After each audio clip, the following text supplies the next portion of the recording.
वरळी अपघातातील कारची आरटीओ अधिकाऱ्यांकडून पाहणी करण्यात आली। अपघातग्रस्त बीएमडब्ल्यू कारची अधिकाऱ्यांकडून तपासणी करण्यात आली आहे।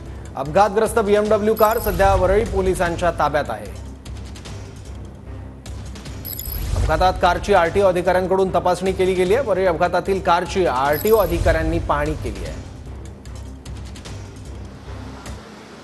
वरळी हिट अँड प्रकरणातली जी गाडी होती ती गाडी वरळी पोलीस स्थानकाच्या या ठिकाणी आहे आणि आता या ठिकाणी जे आहे ते आरटीओचे अधिकारी जे आहेत ते ह्या गाडीची संपूर्ण तपासणी करत आहेत। सकाळी 5:25 ही घटना जी आहे ती घटना घडली होती। यामध्ये एका दाम्पत्यापैकी महिलेचा मृत्यू जो आहे तो मृत्यू झालेला आहे आणि आता पोलिसांचा तपास पूर्णपणे सुरू आहे। यावरती मिहीर शाह याच्यावरती गुन्हा दाखल झालेला आहे, तर त्याचा ड्रायव्हर आणि त्याच्या वडिलांना जे आहे ते पोलिसांनी ताब्यात घेतले आणि पुढील तपास जो आहे तो तपास सुरू आहे। परंतु ज्या गाडीने बीएमडब्ल्यू जी गाडी होती त्या गाडी पूर्णपणे तपासणी करताना आपल्या आरटीओचे अधिकारी करताना पाहायला मिळतात। यामध्ये बीएमडब्ल्यू कार असेल किंवा एक ॲक्टिवा, जे नाखवा दाम्पत्य जे ॲक्टिवा चालवत होते हे जप्त करण्यात आली होती आणि त्यानंतर आता ही जी बीएमडब्ल्यू कार जी आहे त्या कारची तपासणी करताना आपल्याला पाहायला मिळत आहेत। संपूर्ण जी काही यंत्रणांच्या माध्यमातून जे आहे ते ही कारची तपासणी केली जाते। पोलिसांकडून जो आहे तो जो आरोपीचे वडील आणि ड्रायव्हर जे आहे ते त्यांच्याकडून अधिक तपास जो आहे तो सुरू आहे।